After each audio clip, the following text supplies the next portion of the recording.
शिवपुराण के श्रवण से देवराज को शिवलोक की प्राप्ति तथा चंचला का पाप से भय एवं संसार से वैराग्य।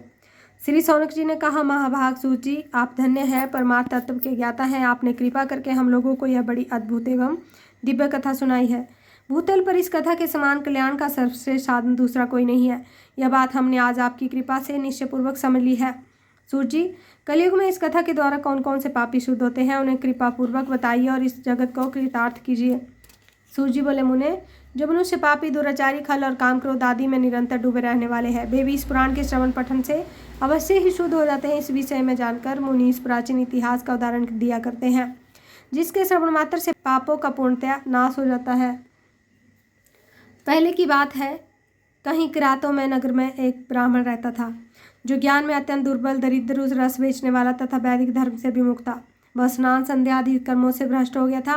वैसे वृत्ति में तत्पर रहता था। उसका नाम था देवराज। वह अपने ऊपर विश्वास करने वाले लोगों को ठगा करता था। उसने ब्राह्मणों, क्षत्रियों, वैश्यों, शूद्रों और दूसरों को भी अनेक बहानों से मारकर उनका धन भी हड़प लिया था, परंतु उस पापी का थोड़ा सा भी धन कभी कर्म के काम में नहीं लगा था। वह वैश्यगामी और सब प्रकार के आचार भ्रष्ट था। एक दिन घूमता घामता वह देवयोग से प्रतिष्ठानपुर झूसी प्रयाग में जा पहुंचा। वहां उसने एक शिवालय देखा, जहां बहुत से साधु महात्मा एकत्र हुए थे। देवराज उस शिवालय में ठहर गया कि वहां उस ब्राह्मण को ज्वर आ गया। उस ज्वर से उसको बड़ी पीड़ा होने लगी। वहां एक ब्राह्मण देवता शिवपुराण की कथा सुना रहे थे। ज्वर में पड़ा हुआ देवराज ब्राह्मण के मुखारबिंद से निकली हुई शिव कथा को निरंतर सुनता रहा।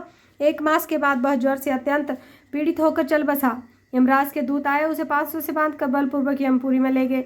इतने में ही शिवलोक से भगवान शिव के पार्षद गण आ गए। उनके गौर अंग कपूर के समान उज्ज्वल थे, हाथ त्रिशूल से सुशोभित हो रहे थे। उनके संपूर्ण अंग भस्म से उदासित थे। रुद्राक्ष की मालाएं उनके शरीर की शोभा बढ़ा रही थी। वे सब के सब क्रोध पूर्वक यमपुरी में आए और यमराज के दूतों को मारपीट कर बारंबार धमका करके उन्होंने देवराज को उनके चंगुल से छुड़ा लिया और अत्यंत अद्भुत विमान पर बिठाकर वे शिवलोक शिवदूत कैलाश जाने को उद्यत हुए। उस समय यमपुरी में बड़ा भारी कोलाहल मच गया। उस कोलाहल को सुनकर धर्मराज अपने भवन से बाहर आ गए। साक्षात दूसरे रुद्रों के समान प्रतीत होने वाले उन चारों दूतों को देखकर धर्मज्ञ धर्मराज ने उनका विधिपूर्वक पूजन किया। ज्ञान दृष्टि से देखकर सारा वृत्तांत जान लिया। उन्हें भय के कारण भगवान शिव के उन महात्मा दूतों से कोई बात नहीं पूछी, उल्टे उन सब की पूजा एवं प्रार्थना की। तत्पश्चात वे शिवदूत कैलाश को चले गए और वहां पहुंचकर उन्होंने उस ब्राह्मण को दया सागर शाम शिव के हाथों में दे दिया।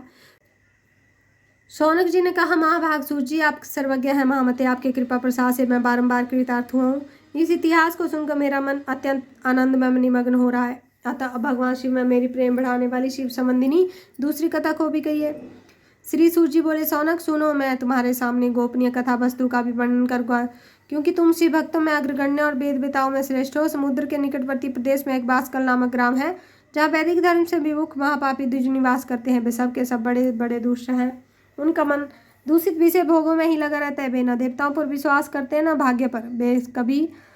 वे सभी कुटिल वृत्त वाले हैं। किसानी करते, भांति भांति के घातक अस्त्र शस्त्र रखते हैं। वे विचारी और खल है। ज्ञान, वैराग्य और धर्म का सेवन ही मनुष्य के लिए परम पुरुषार्थ है। इस बात को वे बिल्कुल भी नहीं जानते हैं। वे सभी पशु बुद्धि वाले हैं। जहाँ के द्विज ऐसे हों, वहाँ के अन्य वर्णों के विषय में क्या कहा जाए। अन्य वर्णों के लोग भी उन्हीं की भांति कुत्सित विचार रखने वाले स्वधर्म विमुख एवं खल है। वे सदा कुकर्म में लगे रहते हैं, नित्य विश्व भोगों में डूबे रहते हैं। वहाँ की सब स्त्रियां भी कुटिल स्वभाव की, स्वेच्छाचारिणी, पापासक्त, कुत्सित विचार वाली और व्यभिचारिणी है। वे सद्व्यवहार और सदाचार से सर्वथा शून्य है। इस प्रकार वहाँ दुष्टों का ही निवास है। उस बासकल नामक ग्राम में किसी समय एक बिंदु नामधारी ब्राह्मण रहता था। वह बड़ा अधम था, दुरात्मा और महापापी था। यद्यपि उसकी स्त्री बड़ी सुंदरी थी और वह कुमार्ग पर ही चलता रहता था। उसकी पत्नी का नाम चंचला था। वह सदा उत्तम धर्म के पालन में लगी रहती थी, तो भी उसे छोड़कर वह दुष्ट ब्राह्मण वैश्यगामी हो गया था। इस तरह कुकर्म में लगे हुए उस बिंदु के बहुत वर्ष व्यतीत हो गए। उसकी स्त्री चंचला काम से पीड़ित होने पर भी स्वधर्मनाश के भय से क्लेश सहकर भी दीर्घ काल तक धर्म से भ्रष्ट नहीं हुई, परंतु दुराचारी पति के आचरण से प्रभावित होकर आगे चलकर वह स्त्री भी दुराचारणी हो गई। इस तरह दुराचार में डूबे हुए मूढ़ चित्त वाले पति पत्नी का बहुत सा समय व्यर्थ बीत गया। तदनंतर शूद्र जातीय वैश्य का पति बना हुआ वह दूषित बुद्धि वाला दुष्ट ब्राह्मण बिंदु समय अनुसार मृत्यु को प्राप्त हो नरक में जा पड़ा। बहुत दिनों तक नरक के दुख भोगकर वह मूढ़ बुद्धि पापी विंध्य पर्वत पर भयंकर पिशाच हुआ। इधर उस दुराचारी पति बिंदु के मर जाने पर वह मूड हर दिया। चंचला बहुत समय तक पुत्रों के साथ अपने घर में ही रही। एक दिन देवयोग से किसी पुण्य पर्व के आने पर वह स्त्री भाई बंधुओं के साथ गोकर्ण क्षेत्र में गई। तीर्थयात्रियों के संग से उसने भी उस समय किसी तीर्थ के जल में स्नान किया। फिर वह साधारणतया मेला देखने की दृष्टि से बंधुजनों के साथ यत्र तत्र घूमने लगी। घूमती घामती किसी देव मंदिर में गई और वहां उसने एक देवज्ञ ब्राह्मण के मुख से भगवान शिव की परम पवित्र एवं मंगलकारिणी उत्तम पुराणी कथा सुनी। कथावाचक ब्राह्मण कह रहे थे कि जो स्त्रियां पर पुरुषों के साथ व्यभिचार करती हैं वह यमराज के दूत उनकी योनि में तपे हुए लोहे के परीख डालते हैं। पुराणिक ब्राह्मण के मुख से वह वैराग्य बढ़ाने वाली कथा सुनकर चंचला भय से व्याकुल होकर कांपने लगी। जब कथा समाप्त हुई तो सुनने वाले जब लोग सारे वहां से चले गए तब वह भयभीत नारी एकांत में शिव पुराण की कथा बांचने वाले उन ब्राह्मण देवता से बोली। चंचला ने कहा, ब्राह्मण, मैं अपने धर्म को नहीं जानती थी, इसलिए मेरे द्वारा बड़ा दुराचार हुआ है। स्वामिन, मेरे ऊपर अनुपम कृपा करके मेरा उद्धार कर दीजिए। आज आपके वैराग्य रस से ओतप्रोत इस प्रवचन को सुनकर मुझे बड़ा भय लग रहा है। मैं कांप उठी और मुझे इस संसार से वैराग्य हो गया। मुझ मूढ़ चित्त वाली पापनी को धिक्कार है। मैं सर्वथा निंदा के योग्य हूँ। कुत्सित विषय में फंसी हुई हूँ और अपने धर्म से विमुख हो गई हूँ।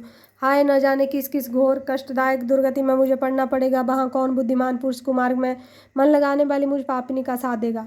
मृत्यु काल में उन भयंकर यमदूतों को मैं कैसे देखूंगी। जब वे बलपूर्वक मेरे गले में फंदे डालकर मुझे बांधेंगे तब मैं कैसे धैर्य धारण कर सकूंगी।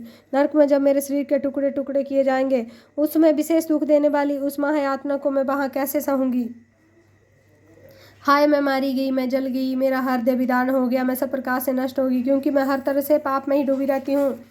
ब्राह्मण, आप ही मेरे गुरु, आप ही माता, आप ही पिता हैं। आपकी शरण में आई हुई मुझ दीन अबला का आप ही उद्धार कीजिए। सूची कहते हैं, सोना कि इस प्रकार खेद और वैराग्य से युक्त हुई चंचला ब्राह्मण देवता के चरणों में गिर पड़ी।